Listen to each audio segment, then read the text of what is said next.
your side with Cleveland's best coverage. This is News Channel 5. We continue our Democracy 2014 coverage right now on News Channel 5. Yeah, we're keeping a close eye on the state offices up for grabs and a couple of hot-button issues here in Northeast Ohio.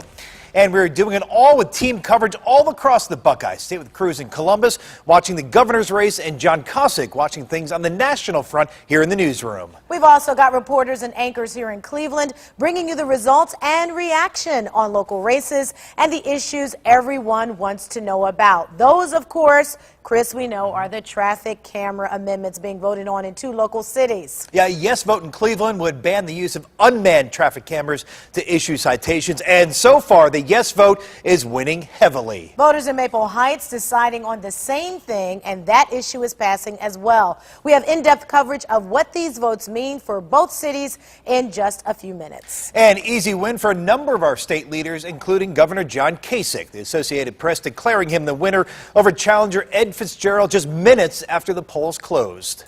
News Channel 5's Kristen Volk was at the Kasich campaign party when the news came down. Kristen?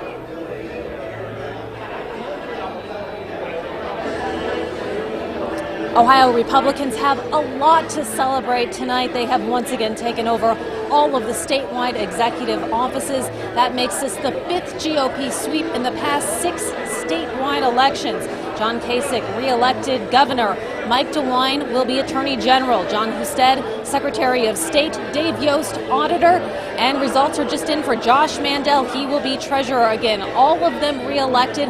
All of them spoke to a room full of packed supporters, energetic supporters here at the Renaissance Hotel in Columbus. We'll have much more about what happened here tonight. But right now I'm going to toss it over to Michael Baldwin, who's also in Columbus for the Democratic Party. Yeah, we're over here at the Ed Fitzgerald headquarters. There are still some people that are still here, but you know, this is a position that Ed Fitzgerald is really not used to being in. You know, if you think this, I believe this is the first race that he's ever lost. If you think about it, when he ran for city council, he won. When he ran for Lakewood mayor, he won. And when he ran for the county executive, he won. One of the things he said when he came to the podium, he said, our work is not done. He wished the governor well and wished the state well as well. He said, we need to continue the fight for all the people of Ohio who deserve more than they are getting. We'll have more coming up a little bit later on. Thank you, Michael, and we'll hear from Kasich and Fitzgerald when our election coverage continues in just a few minutes. But first, we've got something other than voting results to talk about. Yeah, we certainly do. We're talking about all this rain that's out there on the Power of 5. Mark has been keeping an eye on it for us all night long. And Mark, how's it looking right now? Election day rain gradually pulling out of here right now. Let's go to our Power of 5 live Doppler network radar. The main areas of rain, the darker greens are kind of splitting up and breaking apart. Ashtabula getting some right now and stretching all the way down toward the Worcester area. Now again, slowly from north to south, from west to east, the rain will end probably between midnight and about 3 a.m. We all should be dry. Current temps have fallen back into the 50s. It is going to be a cooler day as we get up and go. Hour by hour, we're talking low to mid 40s as we head out for your Monday, or I should say your Wednesday rush hour. And you can see my computer stuck there. But we're going to be in the 40s, should be dry. You're going to see a little sunshine. I'll tell you when the next round of chill will arrive. All when we come back. Stick around.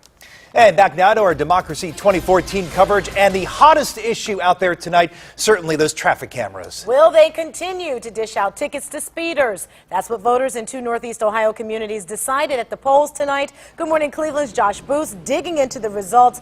And Josh, you got a chance to talk to those who want to see the cameras go.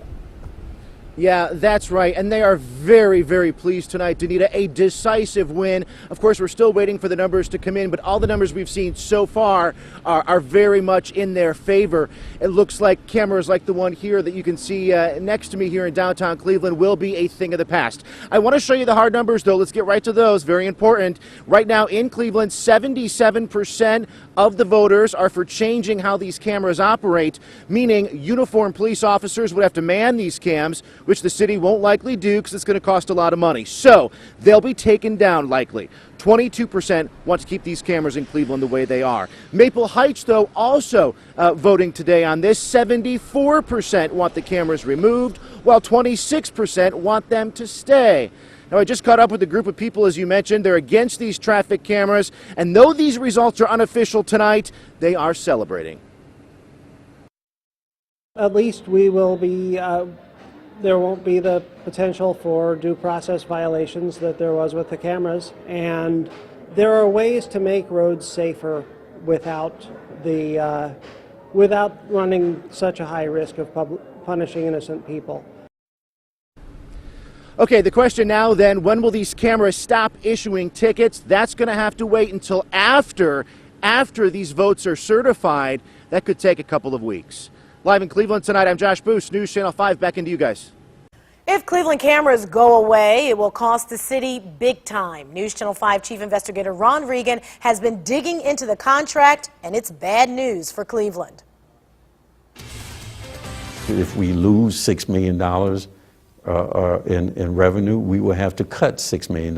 But the city may also have to pay out thousands in cancellation fees if traffic cameras go away. We obtained a copy of this contract between the city of Cleveland and the company hired to operate traffic cameras. Under this section called Termination for Convenience, the city may terminate the agreement without cause at any time, provide 30 days notice, plus pay cancellation fees. The city operates traffic cameras in 64 locations, 49 fixed, 15 mobile. An example used in the contract assumes there are 8.5 months left when canceled. Under those circumstances, for every 10 fixed cameras canceled, the city would be hit with $142,000 worth of cancellation fees. Plus, for every 10 mobile cameras, another $127,000 in fees. But total fees could be less since Cleveland's contract has 6 months remaining, not 8.5 assumed in the example. I asked the city about the contract and those cancellation fees, and a spokesperson said only, "I think you have your answer." I'm Chief Investigator Ron Regan. Now, today's election was an easy one for most of Ohio's current state leaders, including this man, Republican Governor John Kasich. He was one of the first winners called tonight, defeating Democratic challenger and current Cuyahoga County Executive Ed Fitzgerald and also Green Party candidate Anita Rios. We'll go live to Columbus again for reaction from both camps coming up in just minutes. Ohio Attorney General Mike DeWine also declared a winner early on tonight, defeating Cincinnati lawyer David Pepper for a second term in office. The Associated Press called the Ohio Secretary of State race not long after John Husted re-elected to that office, beating local state Senator Nina Turner and Libertarian candidate Kevin Nedler. Republican State Auditor David Yost also holding on to his office. He defeated Democratic State Representative John Carney and Libertarian Bob Bridges. The one state office that wasn't called early on, Treasurer, but about an hour ago, Republican incumbent Josh Mandel was declared the winner over Democratic challenger Connie Pillich. Well, it may be a midterm election, but the power struggle in our nation's capital is very real tonight. Republicans looking to snatch up 6 seats to take control of the Senate. And this is what the split looks like right now. We're going to show you. CNN says the Democrats have 44 seats, Republican 49, with some races still hanging in the balance. John Cossack and WEWS political analyst Tom Sutton have been watching those races pretty closely. John, what kind of balance are we talking about here? Danita, it's looking very much like a Republican balance. There are 36 seats up for grab. 21 of those are held by Democrats. The Republicans needed only to flip 6 of those, and Dr. Tom Sutton and Baldwin Wallace, they're off to a very solid start. Yes, indeed. It looks like they've got 5 of their 6, and they've got 4 that they're waiting on. Kansas, North Carolina, Virginia, Louisiana. Louisiana may wind up in a runoff because it's a 3-way race, and they have a runoff absolute majority, 50% plus 1. Kansas, it looks like Roberts may be taking that, even though he was embattled with the Republican. North Carolina, the big surprise, Virginia. Virginia, we all thought Warner, the Democrat, was going to win, but it looks like, in fact, this one's within a point percentage right now as they're continuing to count the votes. Republican Ed Gillespie just leading in that race, and that really makes this a referendum in a sense because that wasn't a race that the national pundits were even looking at. Right. This is not one of the ones we thought was going to be contested, and in fact, it's very close, as opposed to Georgia, which we thought was going to be very contested, very close, and Purdue actually wound up with a pretty convincing win down there. Real quick, Republican balance of power. How does that work for Senator Rob Portman? He's not going to get a chairmanship still in his first term, but no. He moves up in a sense. thoughts? He moves up, and certainly the fact that he was instrumental in the fundraising for these Senate races, that's going to give him a lot of play. Even if it's not an official role, he's certainly unofficially going to have part of the leadership of the Republican majority, I think. All right, Dr. Tom Sutton will be back in just a little bit talking about some other races. Going to send it back to studio. All right, the House not expected to change sides tonight, and no change to our local representation. The APP calling for wins tonight. You see here Congressman Bob Gibbs, Congresswoman Marcy Kaptur, and Congresswoman Marcia Fudge. They all won tonight. Yeah, so did Congressman Tim Ryan, David Joyce, and Jim Renacci here are all also expected to hold on to their seats in the House of Representatives. One place we know we'll definitely see a change, the office of Cuyahoga County Executive, with Ed Fitzgerald running for governor. That left the race open for Armand Budish and Jack Schron. Right now, Budish is leading. Anchor Lee Jordan has been keeping an eye on this race all night long. Joins us now live outside the Board of Elections with reaction. Well, Chris, Democratic State Representative Armand Budish established an early lead tonight against County Councilman Jack Schron. Both had said job creation is a top priority in Cuyahoga County, and both agreed municipalities should share more services to save taxpayer dollars. But at this point tonight, it looks like voters by a margin of 58% to 42% have elected Armand Budish to replace Ed Fitzgerald. The county executive seat is a place that I think I can do more.